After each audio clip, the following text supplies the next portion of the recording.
All right, it looks like we are live. Hello, everybody. We are about 10 minutes late, but I think that's fine. we're here. The point is we're here. Today we are joined by Tony from Shining Hawk Healing, and we're joined by Johnny, Tarot's apprentice. And do you guys have anything exciting coming up next week? I know we talked about it last night on Tony's channel, but just for anyone who maybe didn't catch that one. Next week we'll be on my channel. No, will we? Yeah, we'll be on Yeah. my channel for our non-political live stream. Yeah. And that's about it. Oh, and then I believe Adrian's horoscopes are coming soon too. Oh, yeah. Next week, I do believe. So keep an eye out for that. I'm gonna have to stay tuned and watch that one. Yeah. I'm going to be on Johnny's channel next Friday. Yep. I've just been I keep talking about my cards, but and my husband is getting so tired of me. my cards. He's like, oh my God, cards, get done with those cards. So No. yeah. I'm excited for him though. I'm excited. I mean, I have a bit of a thing for cards though, so I mean, I guess you can take it with a grain of salt. I don't know. A little bit. Yeah. Like 300 bits of I was going to say it's over 200.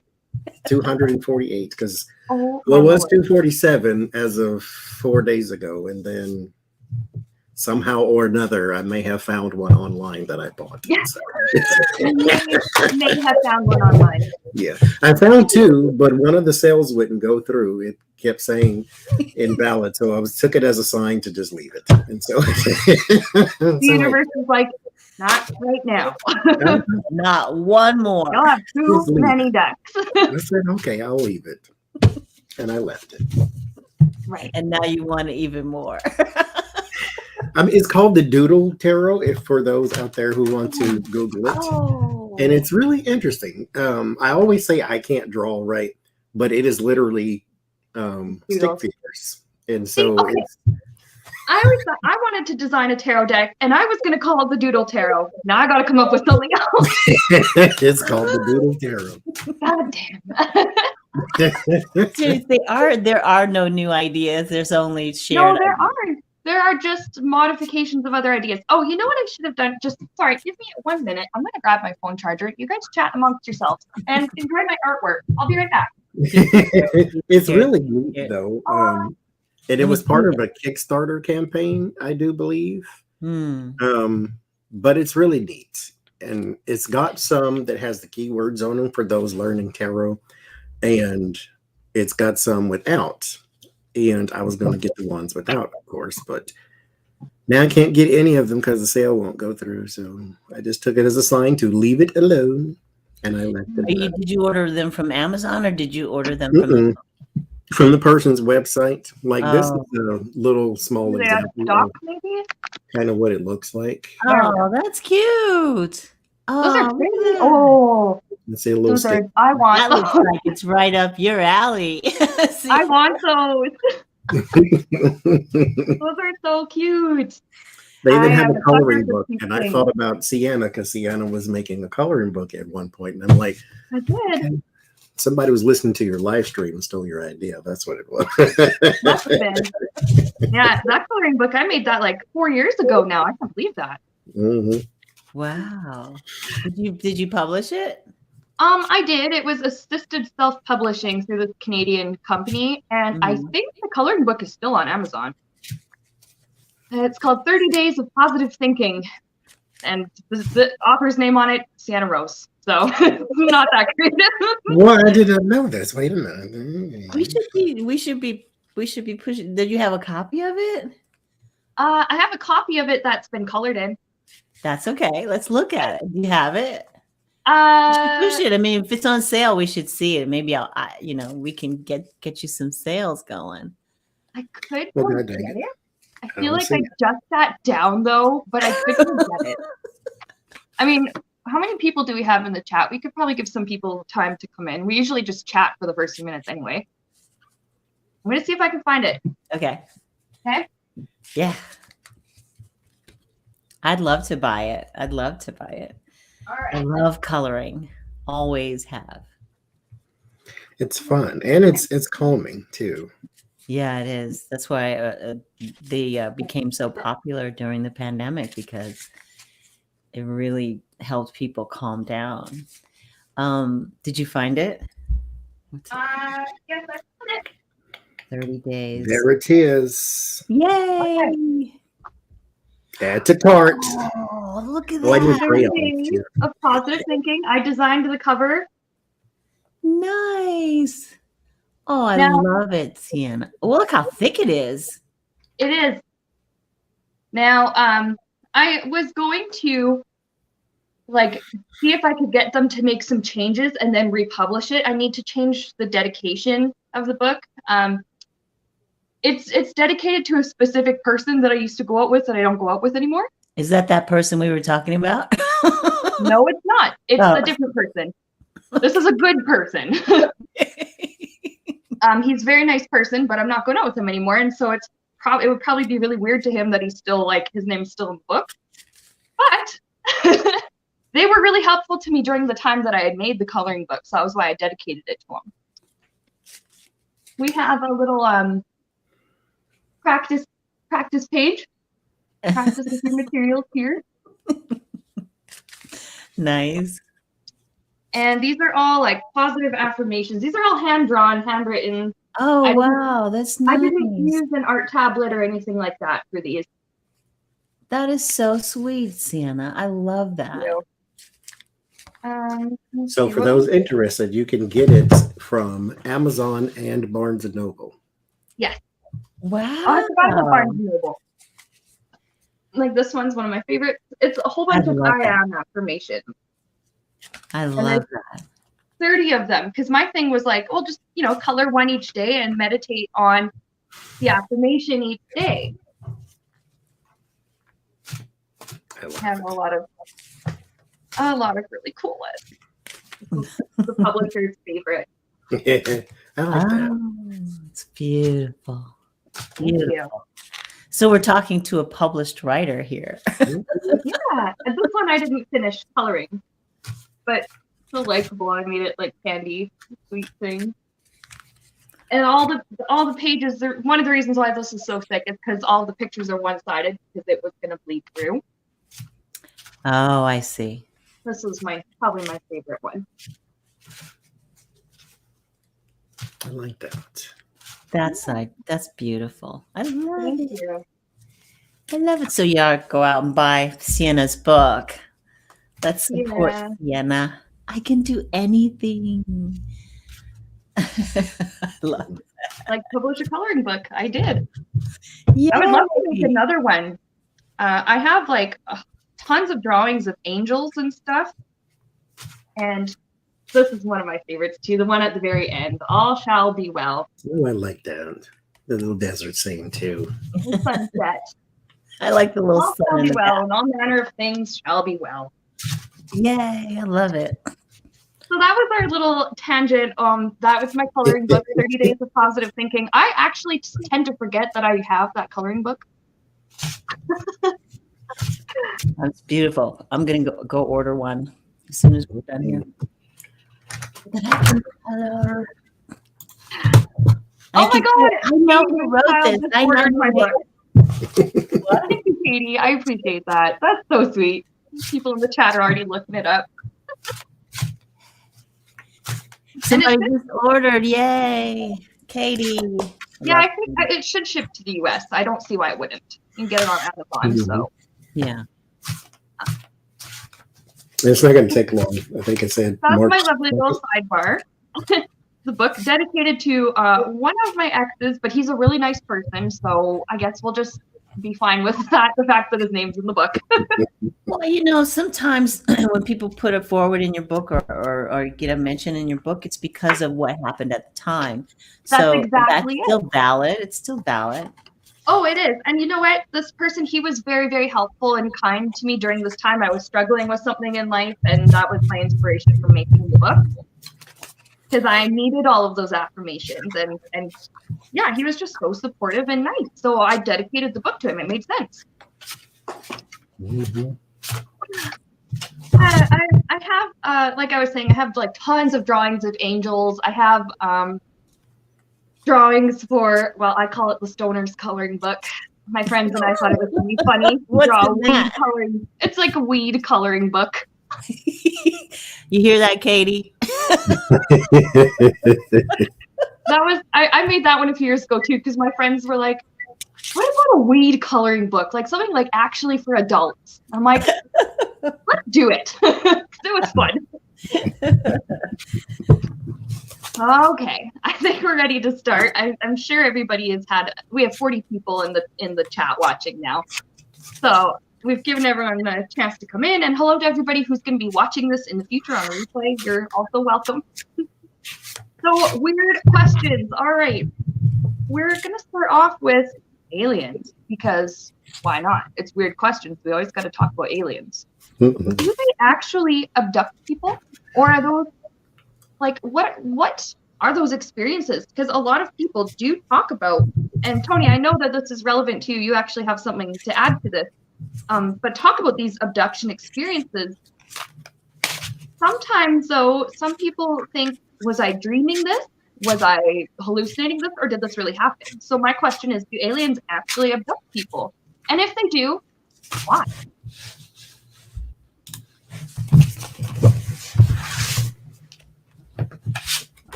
Yes.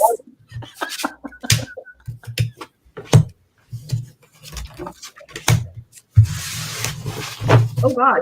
Yep.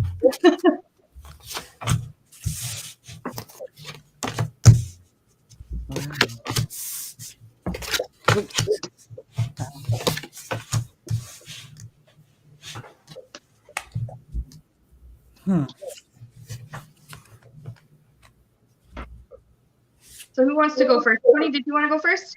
I'm not done yet. Okay. What you got, Johnny? Well, you know, me and my cards are not alien attuned. So I get something about there's a fantasy in the head with the 9 of Cups, the fantasy, the wishful thinking. 4 swords and the Page of Wands. There's a messaging that could be in one's sleep or in one's rest type of thing. And then there's a change in strength, something that makes you feel helpless, whatever that is. So there's some sort of not out of control as in, you know, full speed ahead out of control, but out of control as in you can't fight back or you can't help yourself in the situation. That's what I get. It doesn't answer the question, but I'll leave it there because that's as close as I'm going to get to an answer, I believe. Because Johnny doesn't like aliens.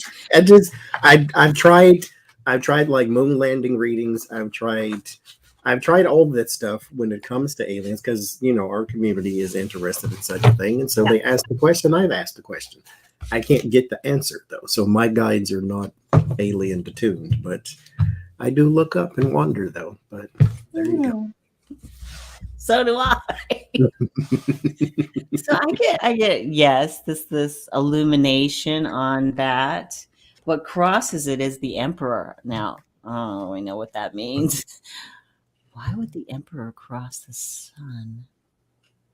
And then I get the Empress at the bottom of the reading. Like there's possibilities. The possibility is there. It's a mysterious thing because nobody knows for sure. Do they take you away?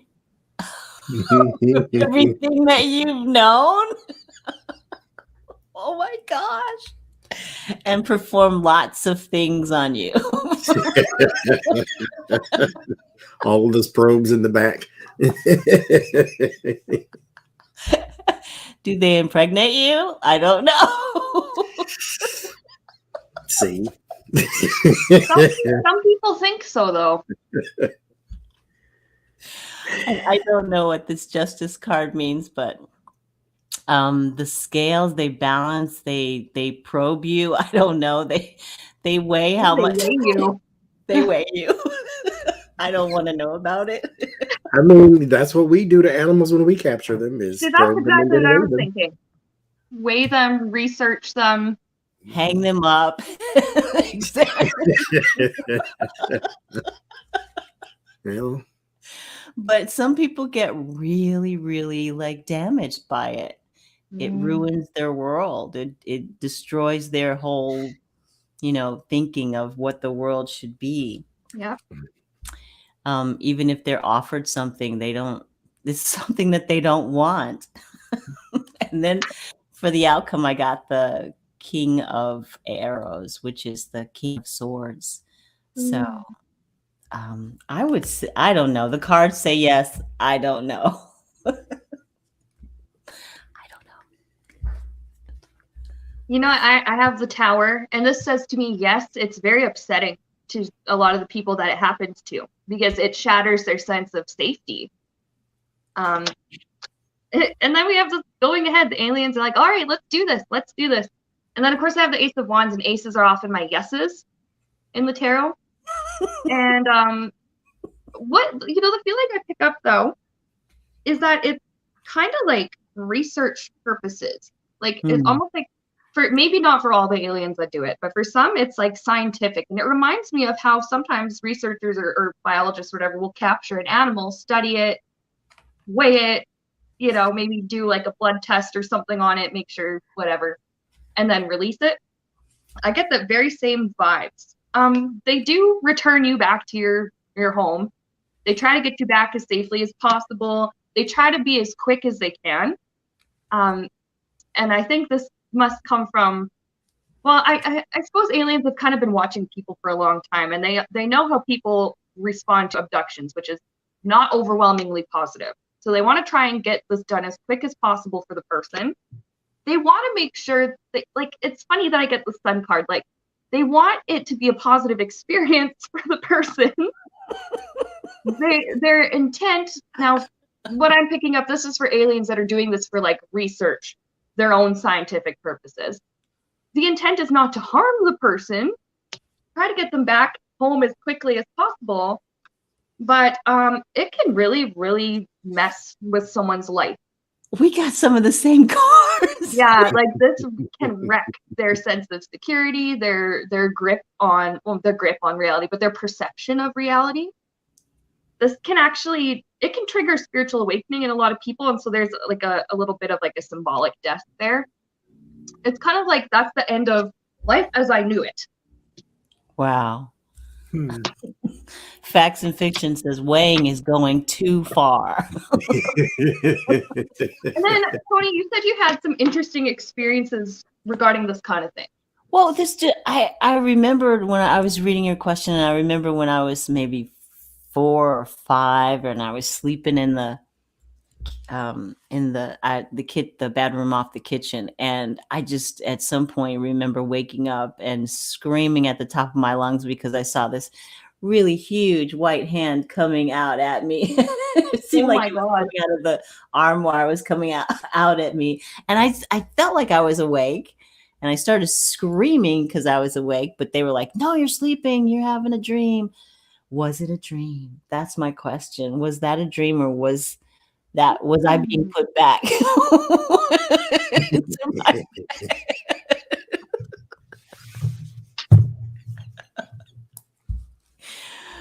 I know it's silly, but it's always stayed with me. And some dreams just always stay with you. Yeah. You can remember way back. So, okay. It can be both. It can still be a dream, at the same time, still be something that was very real. But I wouldn't call it dream. Only reason I would call it dreams because you may have been asleep, but not dream as in it's symbolic. It could have been something literal because dreams have a bunch of symbols and metaphors and all that kind of garbage in them. This, I think, was a little different, but let's see. I don't know why the Temperance is making me think there is some kind of like an astral experience. This is not the card I expected to get for my intuition to tell me that, but it could have been like your physical body was sleeping, but your spiritual body was interacting with the alien or whoever that was. And then, of course, they did this when you were very little because little kids tend to have more open crown and third eye chakras and are a little bit less likely to doubt everything that they see. And then it gave the alien a little bit of leeway because, you know, you're a little kid, right? And your family goes, oh, you were just dreaming. You were making that up. They think kids have like wild imagination. But that was what I picked up here. Some kind of astral experience. I think it was more of here's confusion. Seven of Cups. But here is that being cleared up. So it was a message, I think, either from someone in your sphere, like your guide or ancestors or something. Something was dropping something in. And it would take time for it to be understood, but it needed to be planted at that time. And so now, mind you, you may not have understood the dream, but whatever it was they were trying to give you was something that needed to mature. So as you're a shaman, this is not more than likely a path that you just chose because you didn't have nothing else to do. It was something you chose on purpose because you wanted to do. And so I think whatever was given to you then was sort of the precursor to what you do now. That's what I think. That sounds a lot nicer than what I picked up with. Maybe it was an alien because I just used the word alien because I didn't know what it was. It could be, but it was something planted, whatever it was. Mm-hmm. It wasn't trying to harm you. I'll just say it that way. Oh, you're muted, Tony. I got the moon. Mysterious thing happening from the world. It feels like what you were saying, Johnny, something that was implanted. Wow, you see that bird in the back? It's like maybe an eagle or a hawk or something. Oh, yeah. Okay, something that I was supposed to join with at some point in my life. They had to plant the seed early. Wow. So hopefully that makes the memory a little bit less frightening. It does. And the end card is the Eight of Wands. It moved really quickly, but oh gosh, that makes so much sense, Johnny.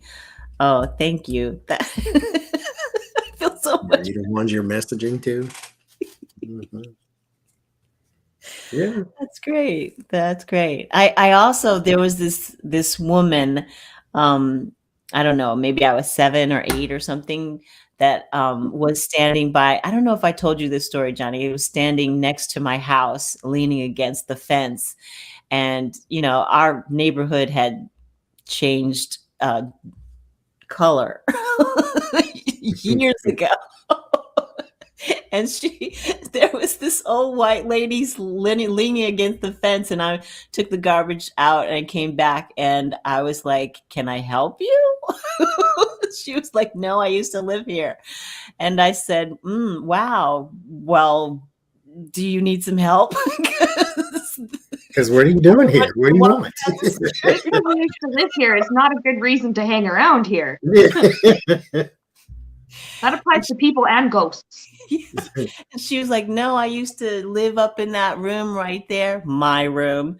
I used to live up in that room, and they used to keep me locked in there, and I would hit the wall with my cane, the cane she was leaning on then. And I'm like, oh, well, let me go and find my mom. Like, she can help you get home. So stupid. I came back with my mother. I was like, no. There was. Not anymore. So was that a woman who used to live in my house? Was she sort of a shut-in and ignored by her family? Which she said she banged on the wall. And then my grandmother, who moved into the house, she said that the back room used to have all these dents in the wall. I'm like,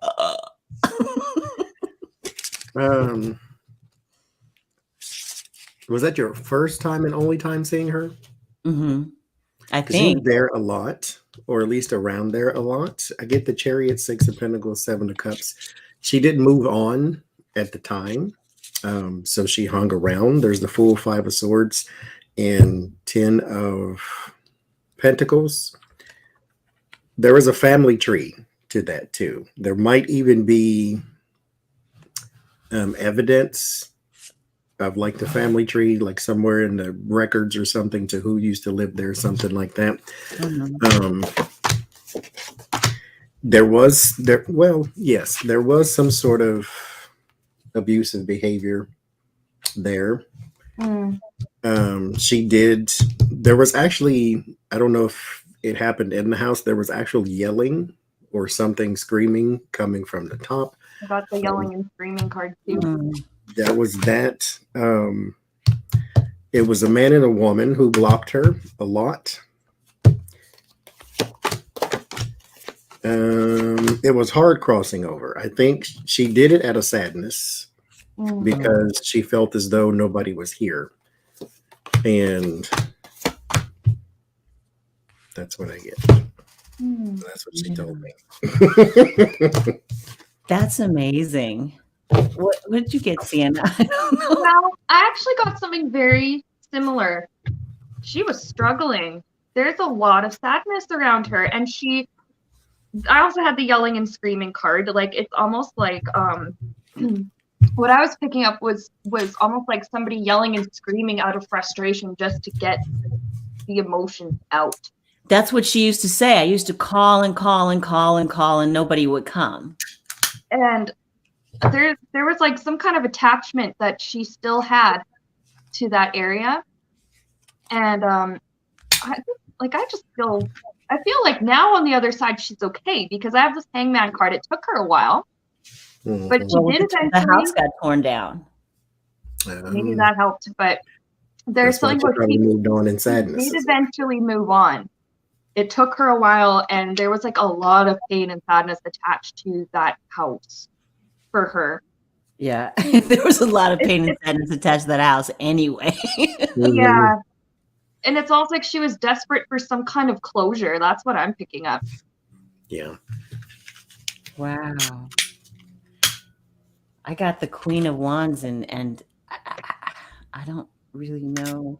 And the Queen of Arrows. She was it felt like she was like the matriarch of the family, but she just got like, when she became infirm, they really sort of like, well, you know, you go back in your room. We'll keep you there. Don't worry about it.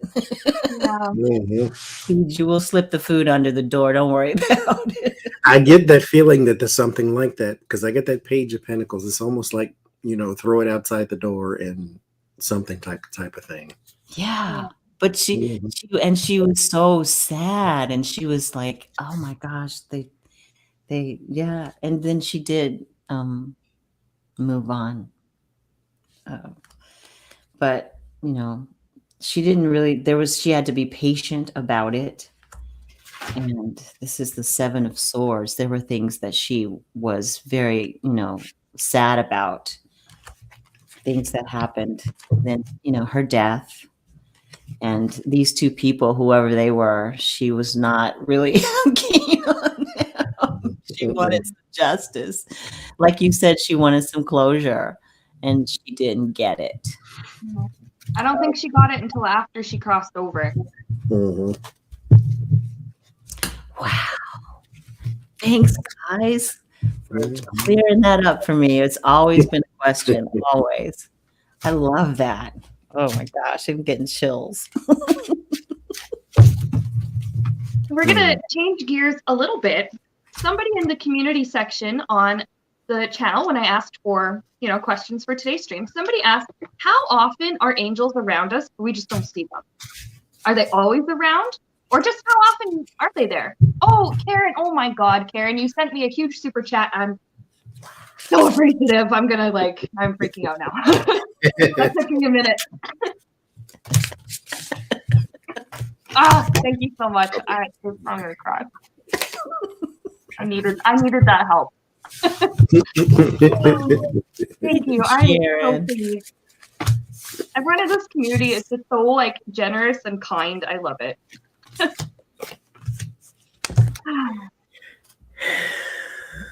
See, the angels are always around you. That's true.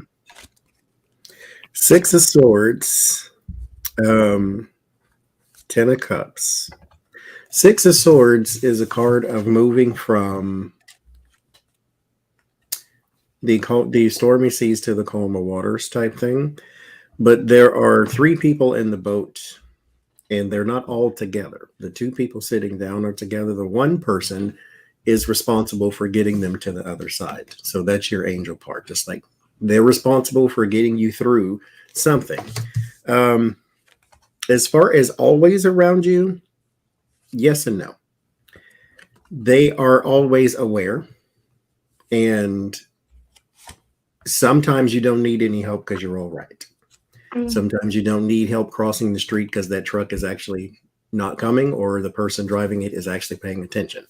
So I do get the Three of Swords to where sometimes there is separation to where they are elsewhere or doing something else.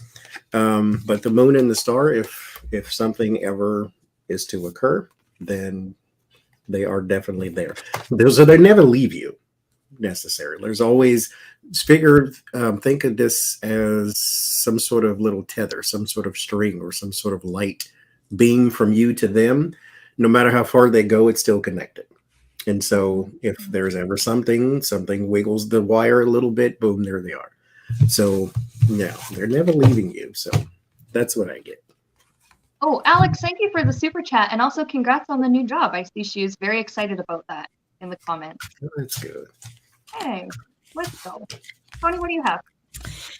Well, I have. Oh, this is wrong. This. So I have that you are connected. You know, the base, and from the beginning, you're connected to your angels. Not necessarily like Johnny says 24 hours a day, but if anything changes, like, anything that worries you or whatever, when you need help, they're there. They're there to save you from any kind of sacrifice you might need to make, or help you with any sacrifice you might need to make, or whatever problems you're having. They come in and you see them or hear them or feel them in your solitude, in your solitary moments. They are always there, and they're always aware of what's in the books for you. So they keep an eye on that to keep you on track, for your material and your spiritual prosperity. They're there to tell you the truth so that you can see the truth. They want to help you see the truth, show it to you, and keep your passions ignited, and keep your love, keep your heart open until the transformation, until you have your transformation. But you can feel them. Just your gut will tell you when it's right. When you hear them, they'll be there when you're suffering. And if you call, they always come. They do. Just use your intuition, and you can speak to them through your intuition. So yes, I would say that they're not always around you, but they're always connected to you as well. I got very similar answers. They're around more often than we think. But we often don't notice them with the Four of Cups. They don't expect us to always notice them either. I have 10 of Cups. They're always part of, I call it like my spiritual squad. They're always part of your spiritual squad with your guides and your ancestors and whoever else in spirit works with you and protects you. They're always available. And I have that they're always watching you and that's not like meant to be, creepy. Now I'm thinking of that song by The Police. But they are always looking out and checking on you and watching over you. And then should you need the help, they motor right into action. Like, all right, we're here. What do you need? Let's help you. Let's do this. They're around a lot more than we give them credit for. Mm-hmm. And in the same kind of vein, somebody was asking, I should write down the usernames of the people who ask questions, but I always forget to do this. Anyways, what kind of hobbies do the angels and the archangels enjoy? Do they even have hobbies in the spirit realm, or are they too busy with their work? Because I know I don't want to work all the time. If I go, I'm not doing no work. I'm sorry. I just know from being a medium and talking to people on the other side that they have hobbies. Some people go fishing, and some people, well, like with the Eleanor Roosevelt reading, she liked playing golf and gardening and stuff. So, do the angels have hobbies? I've always wondered that.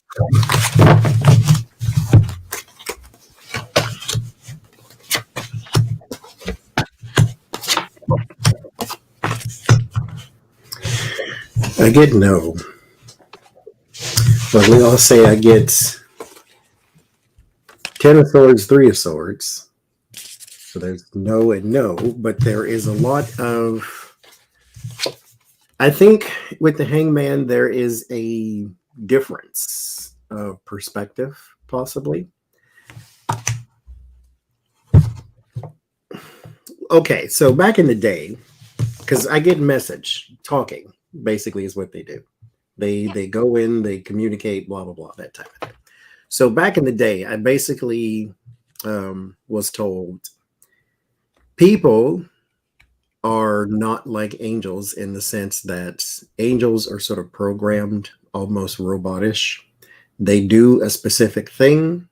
They have a specific purpose.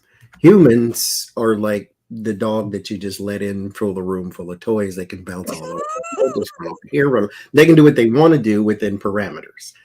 But angels sort of have a program in them that you do this and you're for this purpose. So I get there's a lot of communications with angels. So there's open talks. So it's not like their personality free or anything like that. They do have distinct signatures, so you know kind of who you're talking to, especially if you commune with angels a lot. But as far as doing outside things, I get no anyway. Yeah, I don't think so either. They're too busy.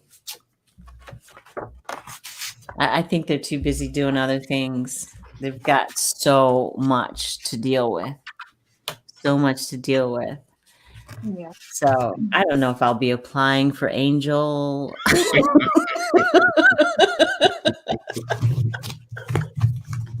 Don't think you'll be applying for that position. I don't know if I'm going to go out for that position, but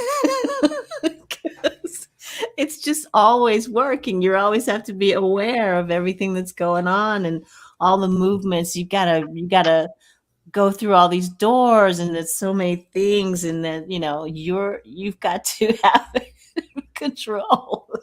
They got a lot to do. It's always, and your mind is just no. They don't have any fun.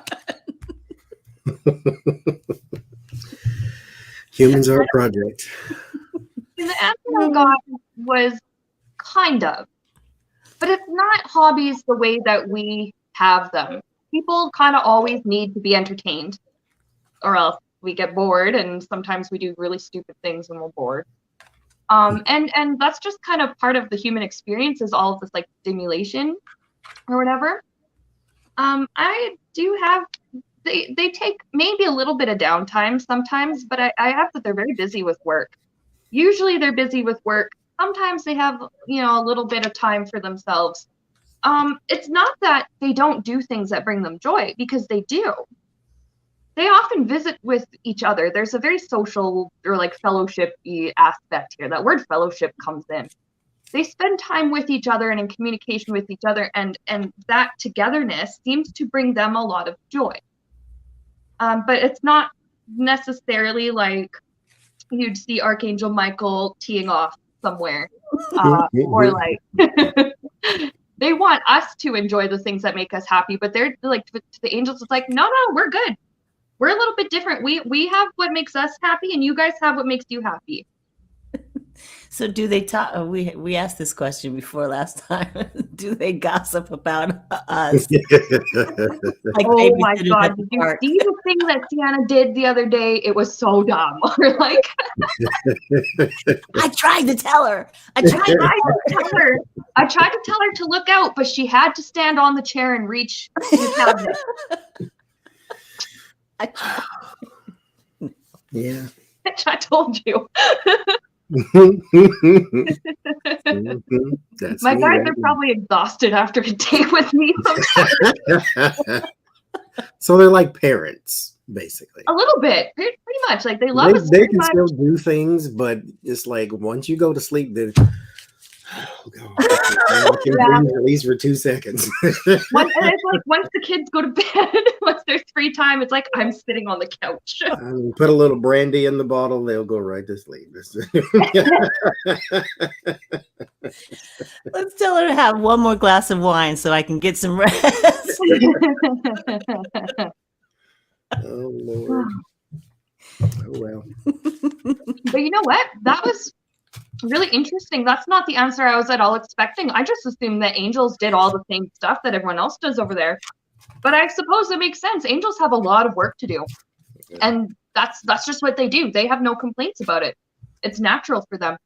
Well, it's I their wonder if fault we're here, is what I always say. All that spiritual realm business, okay, we're here because of all y'all. So Yeah.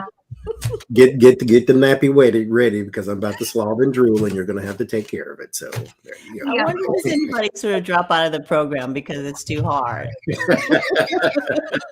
they have like a probationary stage where it's like, how about work with us for a few eons, see if you like it.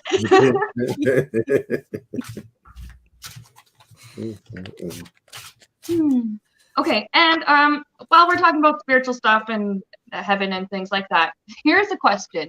I think it is kind of weird, and I never wanted to ask it when I was a kid at church because I didn't know if I was going to get the answer I wanted.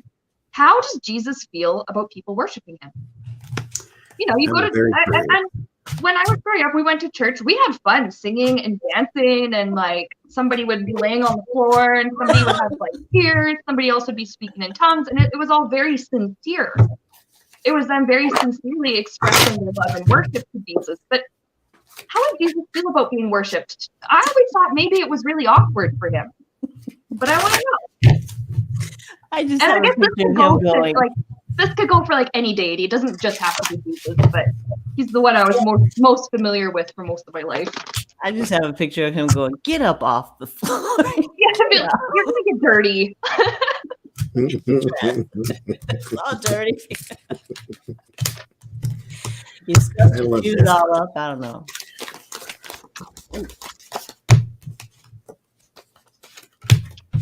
Okay, I have to use smaller cards because I'm gonna do the full spread here. Let's see.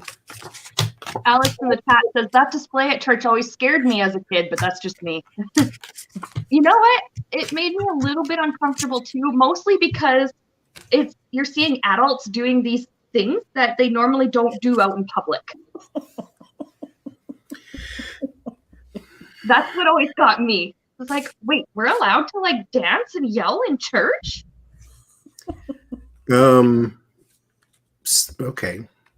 So Jesus, or the Spirit of Jesus, however you want to call it, Jesus, Yeah. I'll say Jesus, is more concerned with your joy from the inside, because everything we do to the world and to other people starts from within.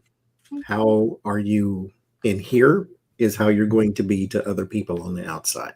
Mm-hmm. So there's the hermit, introspection, going within, and there's the Three of Cups, find your joy, find the joy within, that way you can share it without. That's the first message. Then you get the Emperor and the Devil. So control your instincts, control your lust and your hate and your this and your that. Not lust as in you can't like somebody, but the thing that fervor, that control that part. That's why he wants you to find what the joy that's within. That way you don't lust without. That way you don't crave for something you don't need, because everything you need is actually already on the inside of you.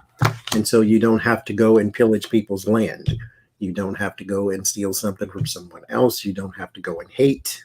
the devil, the emperor, neither one of them are good cards for me. So that's why they come together.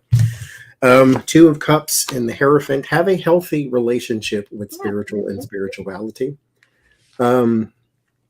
Take action. This does not mean kneeling and begging and the whole "I'm unworthy" speech that we always were raised in to believe and to say and all that type of stuff. That's not what it started with. It didn't started with "I'm unworthy." It started with "I have everything I need on the inside. Share it with the outside." Jesus's message, for God so loved the world. So it's like Jesus wants you to love everyone else like he loves the church, as they say. So the church being the people. So the whole thing, have a healthy relationship with spirituality. That does not mean kneeling, does not mean groveling. Queen of Cups, use your intuition. King of Swords, use your mind. It's okay to be a logical person and spiritual at the same time. And Strength. So I get nothing about how he feels about people worshiping him. I get more of find your light, find your joy within, and beware of the ugly side of human nature. And do not feel unworthy at the throne of grace. You are part of it. It's part of you. That's beautiful. I love that, Johnny. Mm-hmm. I got he doesn't really care for it. That's how I feel. It's just like work on yourself. There you are. There's your shadow. Work on yourself. Worship that which you are, which is part of the one. You are part of the one source. The only reason you're looking for worshiping him is because you're looking for someone to absolve you of your sins or your whatever it is that you really want to feel better about. So look at yourself, look in the mirror, and don't be trapped in that fear of, oh my gosh, there's this entity that I have to pray to, or else I'm going to hell, which keeps you in a really dark place. You don't really need to be there. Your destiny is that you are light, you are spirit, you are part of the one, you are source. That's your destiny. That's your destiny to return to that. So you don't have to bow down to anyone because you are part of the whole, part of the source.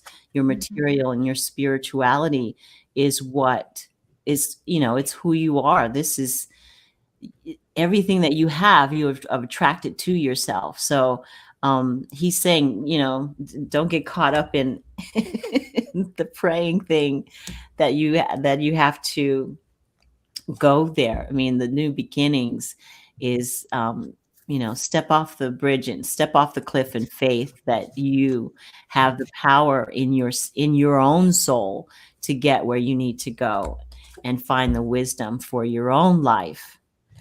That is a positive movement forward. Because if you get that, then that's half the battle, if you know what I mean. Jesus wants you to celebrate. Just rejoice in the fact that you're alive. This is your life. You don't have to be caught up in wrongs or rights or any of that. Just be and live your life. If you make mistakes, you right those mistakes. Create something that gives you a balance in your life. And some harmony, love your neighbor, and sing your own song. I don't know why I came up with that. That's sing your own song.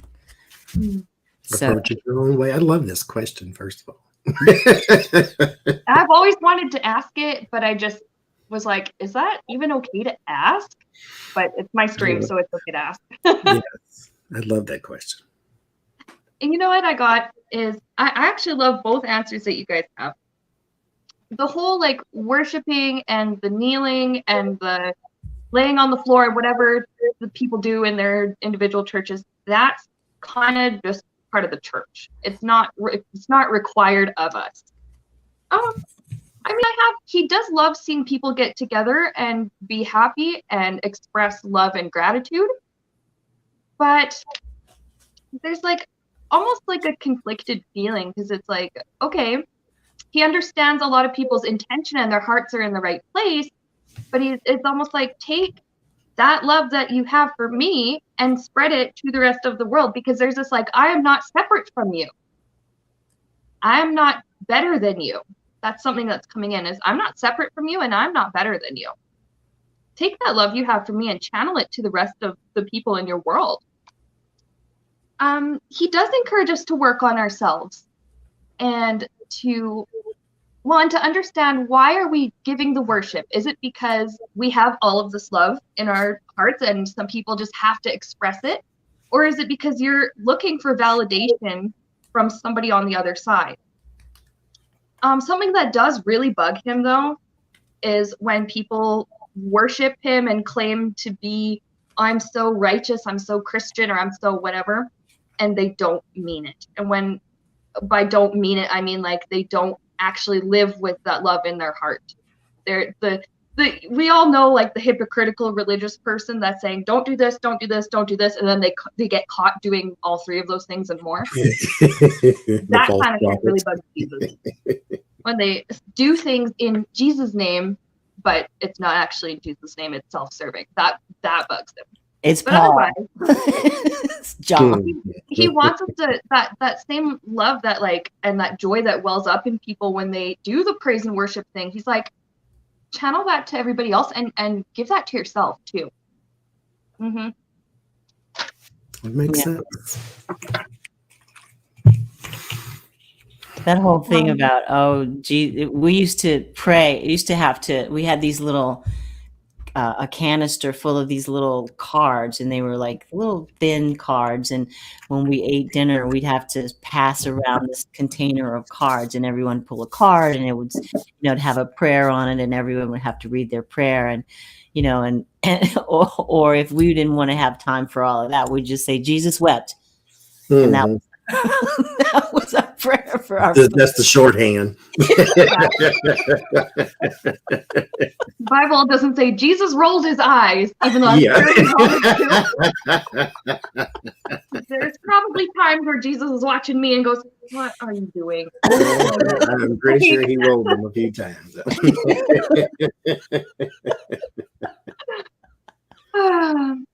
Yeah. And now moving away from the spiritual realm and more to earth, we're going to actually take a look at somebody from the past. Blues musician Robert Johnson, born 1911, I think. Somebody knows. Somebody in the chat knows.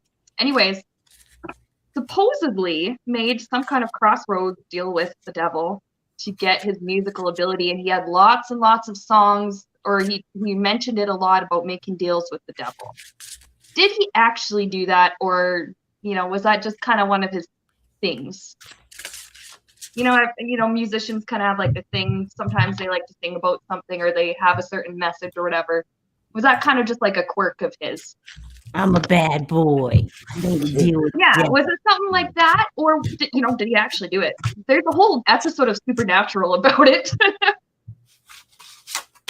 Because I used to protest, and I eventually grew out of it in my younger years, because where I was raised, I knew a thing or two about evil. I'll just say evil instead of like demons and all that. Evil.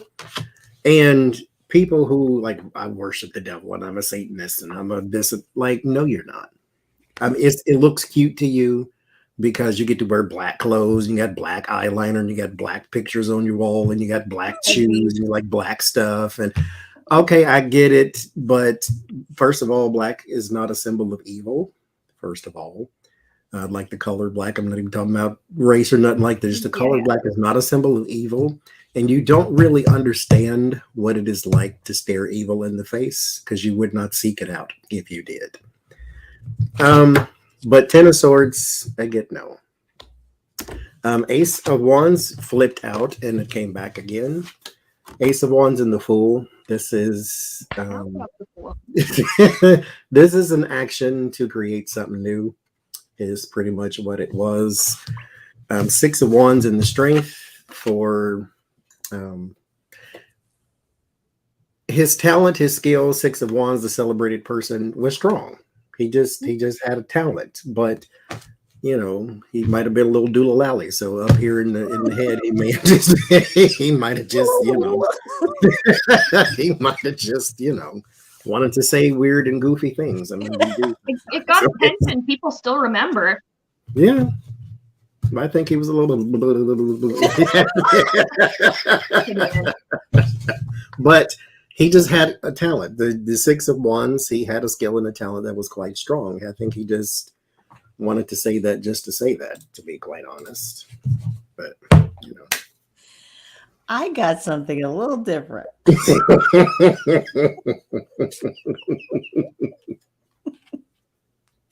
He really wanted to move forward with his talent and his career, and he was patiently planning and all of that. He went deep, man. He made some prayers. He was like, God, I need a little victory and I need a little success here. So crossroads we go. I'm making a deal. There are doors that I want to get into, and I want some power, and I want it now. And he got it. Got it. Material and spiritual prosperity. He got it.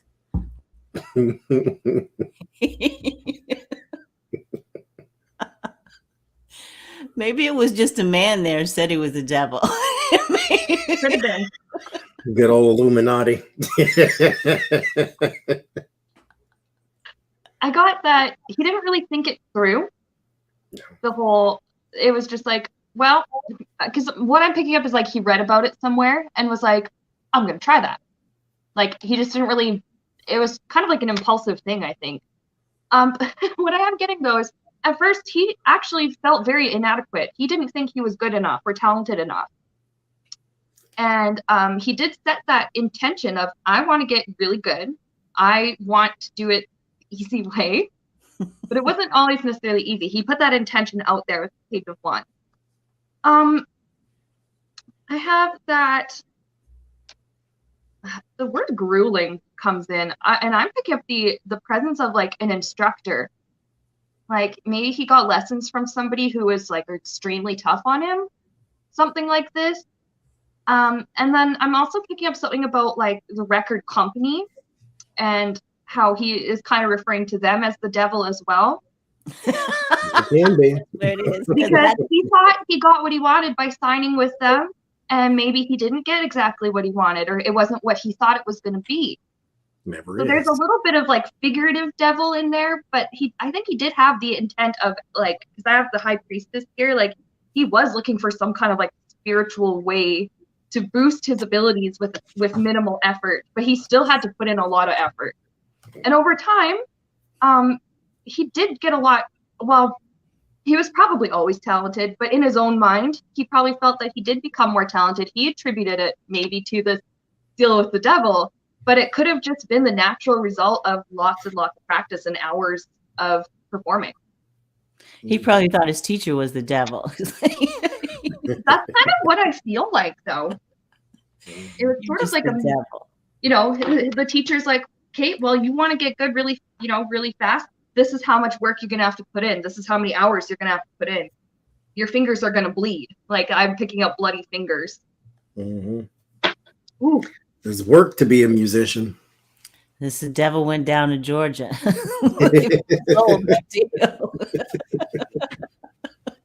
And then I think the one we're going to end on is looking a little bit into the future. Now, somebody was asking, will there ever be one single language that everyone in the world speaks? Or will people continue speaking their own languages in their own regions?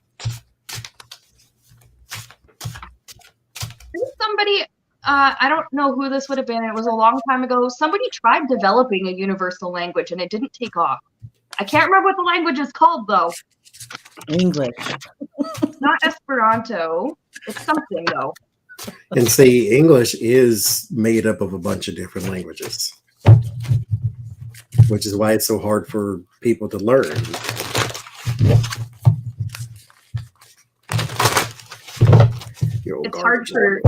It's hard for me, and I've been speaking it all my life. I mean, as I say, we'll get gooder one day. You'll get gooder. It will become more easier.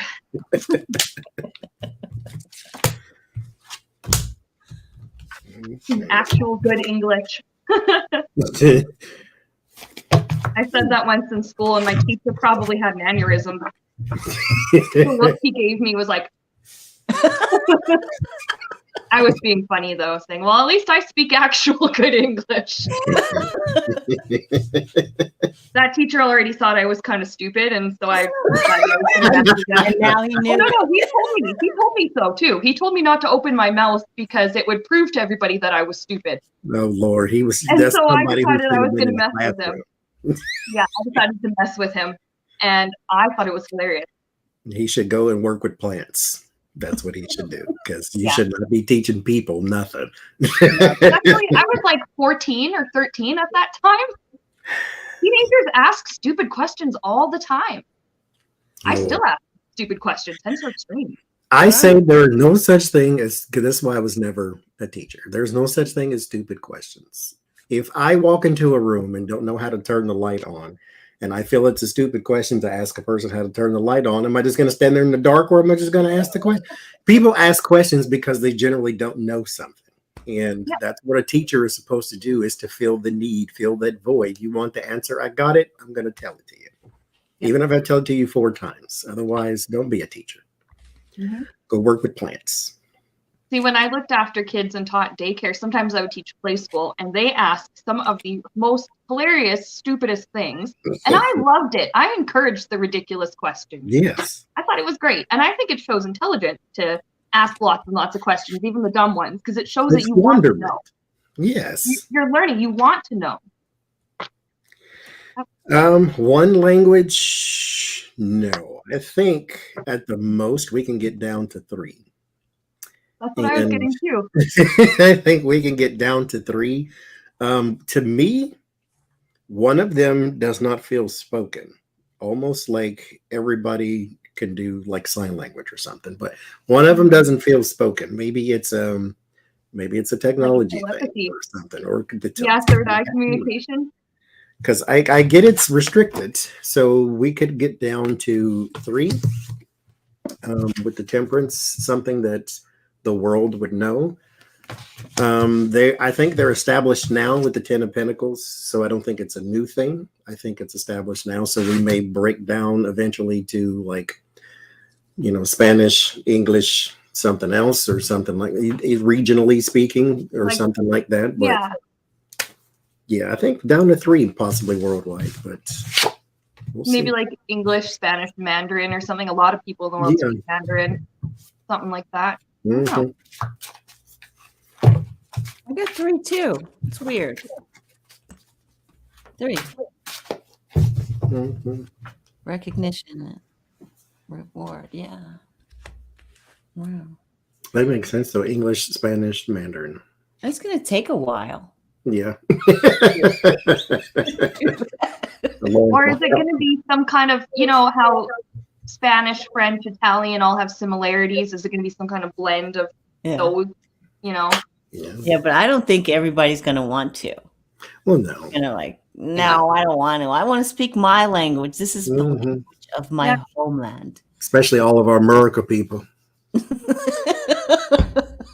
They speak English, but they don't want to speak Spanish. All those people are trapped in fear. This is going to change me. It's going to change me. I don't want it. Oh, So- Marie, thank you for the super chat. I don't think it's going to happen we're not going to get one. We can do, a lot of planning and have, stuff like that to see if we can balance out the difference of all of the different languages we have. And we'll get there. We'll get there. Like you said, we'll bring it down, but it takes time. And I see that, yes, there is a one where it's going to be an intuitive thing and not necessarily out there, but there will always be the shadow of, this is my language. I'm not going to give it up. Don't even make me try. I don't want to. I mean, I'll speak your English, but I'll also speak my thing. Mhm. Okay.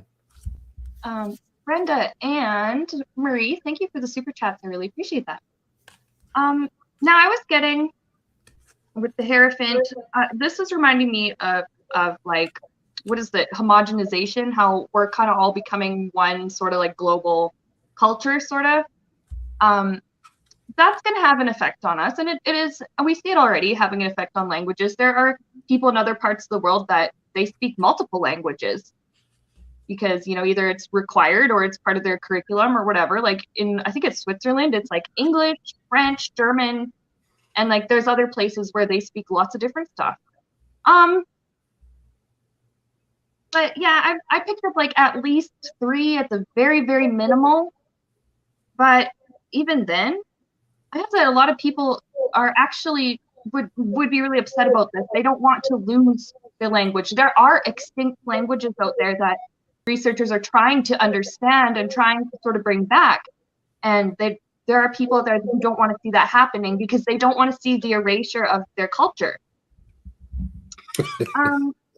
Some people are going to fight it.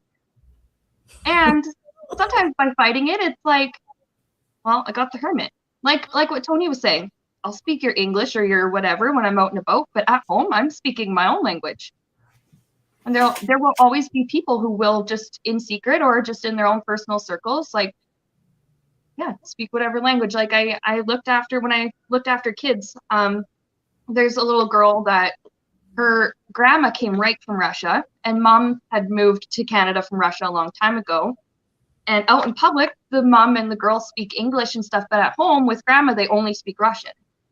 So like I kind of picked up like something like that, kind of, maybe out and about publicly, people might use a common language, but at home they're gonna use whatever feels best and comfortable to them. Yeah. So I don't see the complete erasure of other languages and stuff. That and like things like Ebonics and all that stuff. Mhm. that will Everybody will still always have their language, especially some who the elders are sort of dying out. Like there's a man that I watch on the YouTube who speaks from the Navajo language, and I pick up as much as I'm not Navajo, but I still like other people's culture, and so you pick up as much as you can.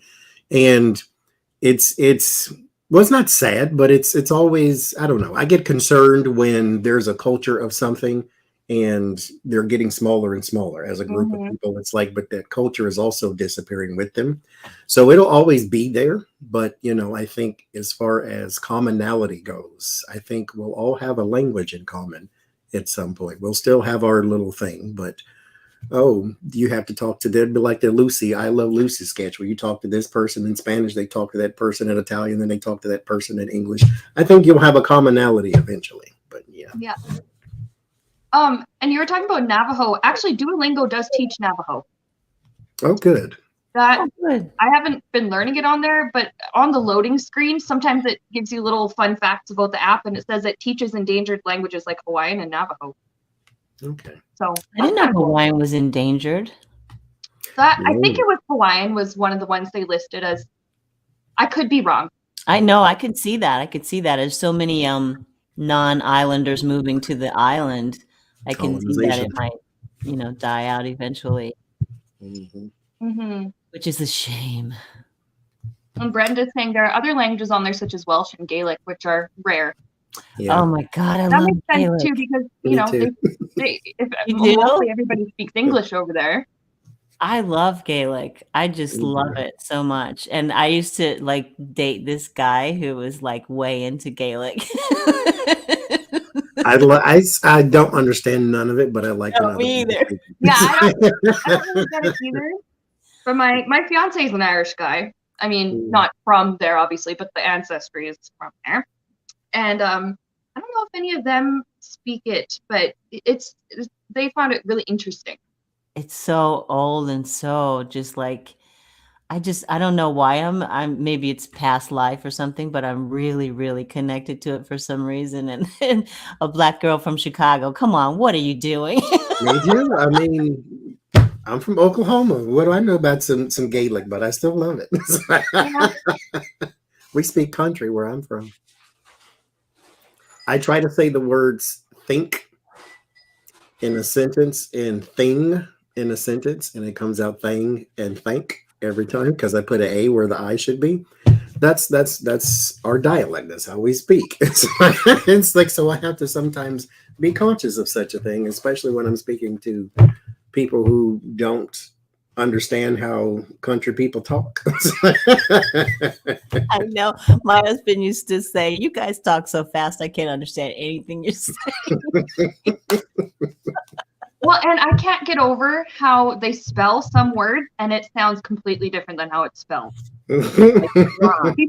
People get my fiance's name wrong all the time because the first 3 letters are the same as mine, but they make a completely different sound. Completely different sounding names. Is his name Sean? His name's Seamus. Seamus. See, that one. Total it's Irish not guy, Seamus. and my name's Sienna. So like, some people get really confused, and actually, some people call me Shauna because they're like, "Oh, it's this little couple, matching couple." What about the name Siobhan, which is weird. It's spelled I love so that weird. name. I do too. I love it. Who's the actress? I don't know her last name, but her first name is Saoirse, and it's spelled Soiroise or something like that. It's so weird. Is she from Russia or?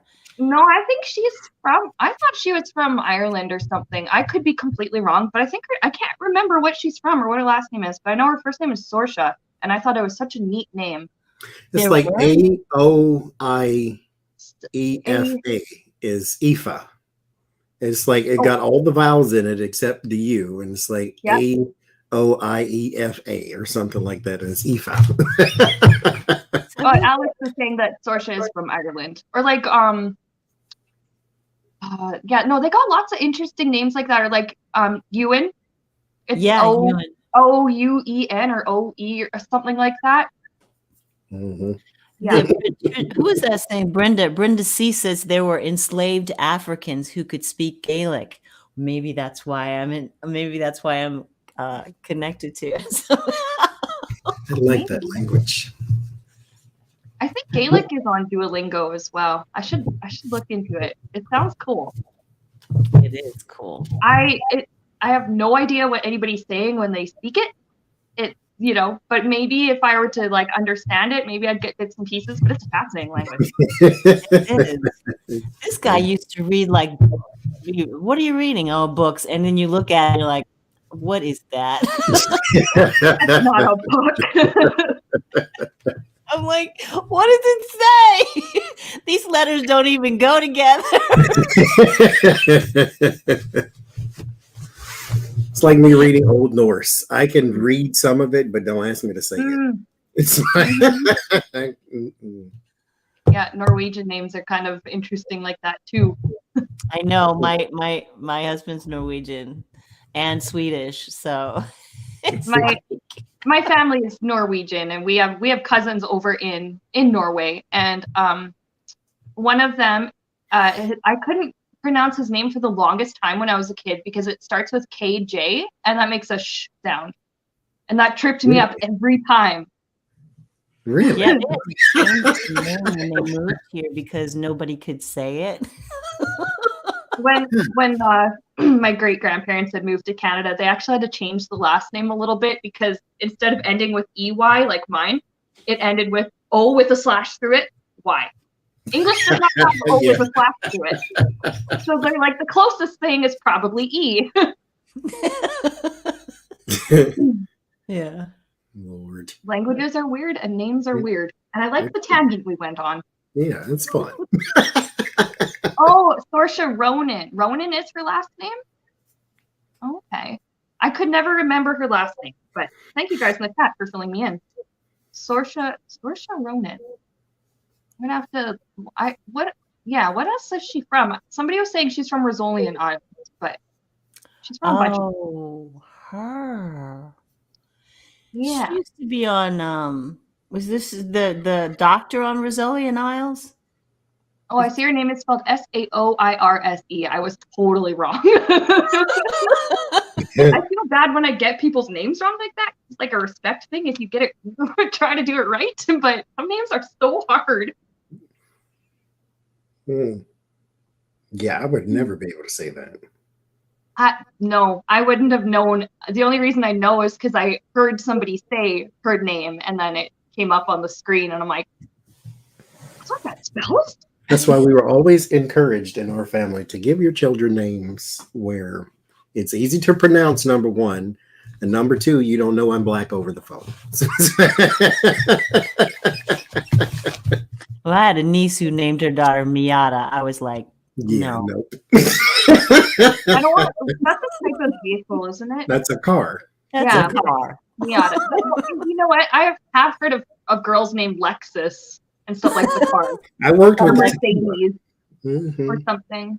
Alexis or Lexi or whatever. That's fine. But Oh, Miata, no. okay. It wasn't Rizzoli and Isles. She was in the newest Little Women movie, and she may have been in Atonement. Oh. I don't know. Portia. Okay, I don't know. I'm gonna have to watch.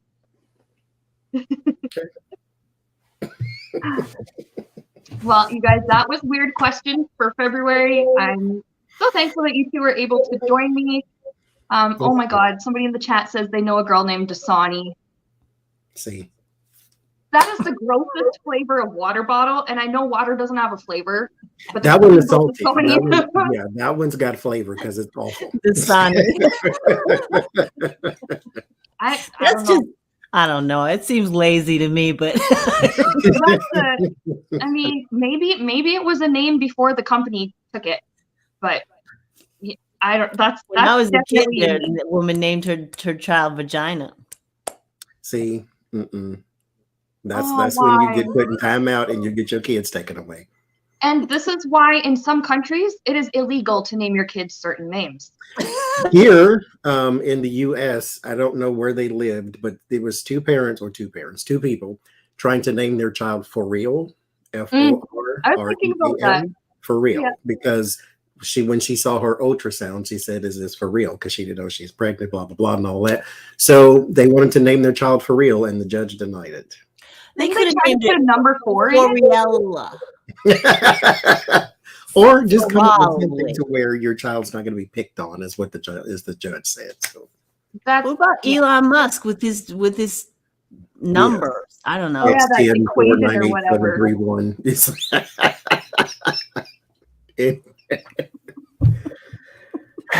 Maybe you have a kid that's AI.